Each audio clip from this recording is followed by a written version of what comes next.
আসসালামু আলাইকুম। বাংলা সংবাদে সবাইকে স্বাগত জানাচ্ছি। তানিয়া ইসলাম। রাত্রির শুরুতে সংবাদ শিরোনাম। বগুড়া জেলা বিএনপির সঙ্গে চেয়ারম্যান তারেক রহমানের মত বিনিময়। শাহজাহানপুরে পথসভা শেষে যোগ দেবেন সিরাজগঞ্জ ও টাঙ্গাইলের জনসভায়। একদলীয় শাসন দেখতে চায় না জামায়াত। কুমিল্লার 14 গ্রামের জনসভায় ডাক্তার শফিকুর রহমান। চাঁদাবাজরা সংশোধন না হলে কঠোর ব্যবস্থা।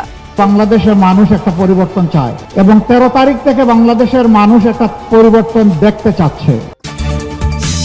সারা দেশে বিরামহীন গণসংযোগ চালাচ্ছেন প্রার্থীরা। ভোটারদের মন জয়ের প্রতিশ্রুতির পাশাপাশি তুলে ধরছেন নানা পরিকল্পনা।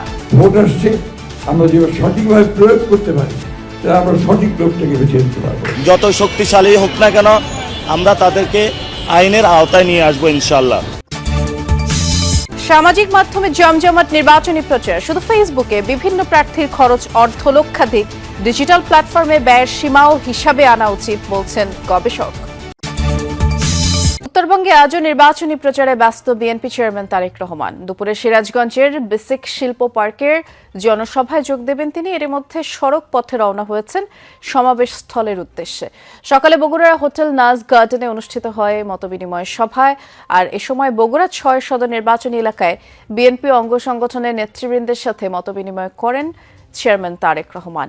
সভায় আসন্ন নির্বাচন সম্পর্কে নানা দিক নির্দেশনাও দেন তিনি। আর ঘণ্টাখানেকের মধ্যেই সিরাজগঞ্জের জনসভায় যোগ দিবেন তিনি। পথে শাহজাহানপুর উপজেলার একটি পথসভায়ও তার অংশ নেয়ার কথা। বিএনপি চেয়ারম্যানকে স্বাগত জানাতে ঢাকা রংপুর মহাসড়কের শাহজাহানপুর এলাকায় জড়ো হয়েছেন নেতাকর্মীরা। আর পথসভা শেষে শেরপুর উপজেলার ধুনট মোড় এলাকায় আরও একটি পথসভায় বক্তব্য রাখতে পারেন তারেক রহমান। এরপর প্রথমে সিরাজগঞ্জ এবং পরে টাঙ্গাইলে নির্বাচনী জনসভায় যোগ দিবেন বিএনপি চেয়ারম্যান। একদলীয় শাসন দেখতে চায় না জামায়াত। 18 কোটি মানুষের বিজয়ী হবে 11 দলীয় ঐক্যের বিজয়। কুমিল্লা 14 গ্রামের জনসভায় বক্তব্যে কথা বলেছেন জামায়াত ইসলামের আমির ডাক্তার শফিকুর রহমান। সকালে 14 গ্রাম উপজেলা মাঠে নির্বাচনী সমাবেশে যোগ দেন তিনি। তার সাথে এ সময় 11 দলীয় ঐক্যের নেতৃবৃন্দও ছিলেন। বক্তব্যে জামায়াত আমির জানান, এদেশের মানুষ অতীতের মতো আর কোনো আধিপত্যবাদ দেখতে চায় না। পুনরায় এমন কিছু হলে জুলাইয়ের মতোই রুখে দিবে জনগণ। জামায়াতের নামে অপপ্রচার মিথ্যাচার চালানো হয় বলে অভিযোগ করেন জামায়াত আমির। ক্ষমতায় আসলে নারীদের সম্মান সুপ্রতিষ্ঠিত করা হবে এমন নিশ্চয়তা দেন। এর আগে খেলাফতে মজলিসের মামুনুল হক বলেন, বাংলাদেশের মানুষ আর পুরনো রাজনীতি দেখতে চায় না, পরিবারতন্ত্রের কাছে ফিরতে চায় না, বরং নতুন বাংলাদেশ চায় জনগণ।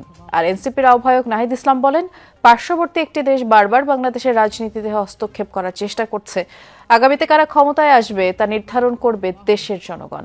ইনশাআল্লাহ আল্লাহর পর আস্থা রেখে ভরসা রেখে বলতে পারি যে বাংলাদেশের মানুষ একটা পরিবর্তন চায়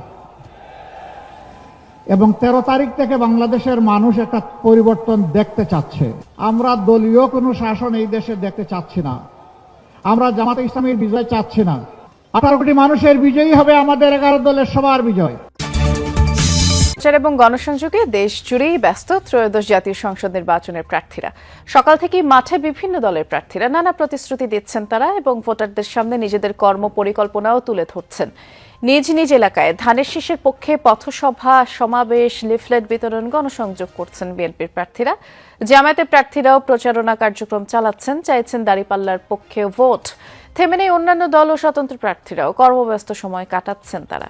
একেবারে এই আপনার জেল জুলুম এইসব ঝামেলা নিয়ে তো এখন আমরা একটা সুযোগ পেয়েছি। আল্লাহ তাআলা আমাদেরকে সুযোগটা দিয়েছেন যে একটা ভোট আসছে, আমরা যে সঠিকভাবে প্রয়োগ করতে পারি, তাহলে আমরা সঠিক লোকটাকে বেছে নিতে পারবো। আমরা পরিবর্তন চাই। সে পরিবর্তন কারা আনবে? ওই পূর্বের দুর্নীতিবাদ, চাঁদাবাজ, মস্তান, খুনি, বাটপারদের দ্বারা এই পরিবর্তন আসবে না। ডিজিটাল প্ল্যাটফর্মে জমে উঠেছে নির্বাচনী প্রচারণা।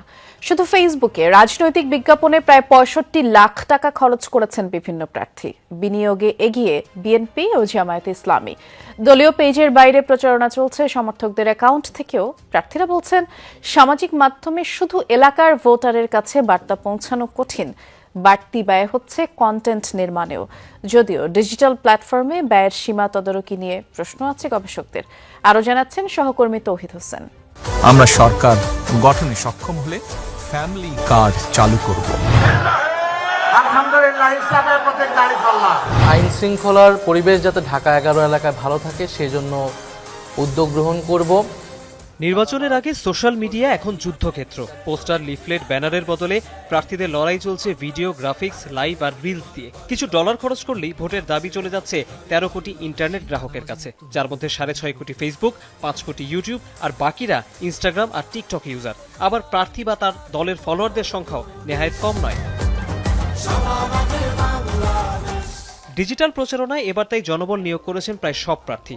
দিনরাত কন্টেন্ট নির্মাণে ব্যস্ত video editor, graphics designer, AI prompt engineer আর এসইও পেশাদাররা। প্রচারণায় ছোট ভিডিও, গান, নাটক, সাক্ষাৎকার, জনসভা কিংবা মিমস কিছুই বাদ পড়ছে না। প্রার্থী নিজস্ব টিমের বাইরে কাজ করছে রাজনৈতিক দলের ডিজিটাল কর্মীরাও। আর এসব বুস্ট বা টাকা দিয়ে প্রমোশনের কাজ করছে বিজ্ঞাপনী সংস্থা বা অনলাইন বিপণন বিশেষজ্ঞরা।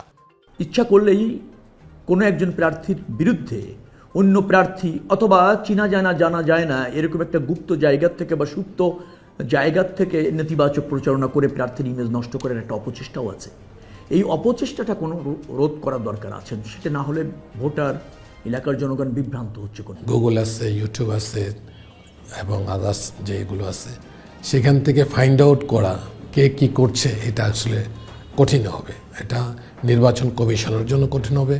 আমরা যারা প্রতিদ্বন্দ্বী আছি আমাদের এটা ফাইন্ড আউট করা ইটস সো ডিফিকাল্ট। অনলাইনে প্রার্থীর পক্ষে কারা প্রচার করতে পারবে, কোন পেজ, প্রার্থীর নিজস্ব আইডি, প্রার্থীর যদি এজেন্ট থাকে তাহলে তার আইডি, এগুলো নির্বাচন কমিশনকে জমা দেওয়ার কথা, যেটা তারা অলরেডি বলেছেন, কিন্তু সেটা কিন্তু তারা আদায় করছেন না। আমরা দেখতে পাচ্ছি যে বিভিন্নভাবে প্রচার হচ্ছে।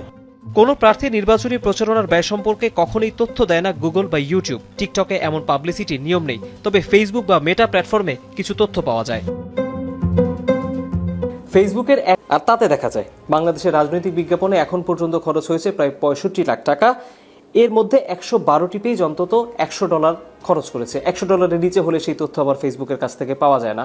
আরও তথ্য হচ্ছে, বিএনপি গত 30 দিনে 37 লাখ টাকা ও জামায়াতে ইসলামী 13 লাখ টাকা খরচ করেছে ফেসবুকের ডিজিটাল প্রচারণায়। এখন পর্যন্ত বিএনপি 2224টি, জামায়াতে ইসলামী 740টি, ইসলামী আন্দোলন 80টি ও এনসিপি 77টি বিজ্ঞাপন চালিয়েছে। এবং ডিজিটাল প্রচারণায় এখন পর্যন্ত সর্বোচ্চ ব্যয় করেছেন চট্টগ্রামের একজন বিএনপি প্রার্থী।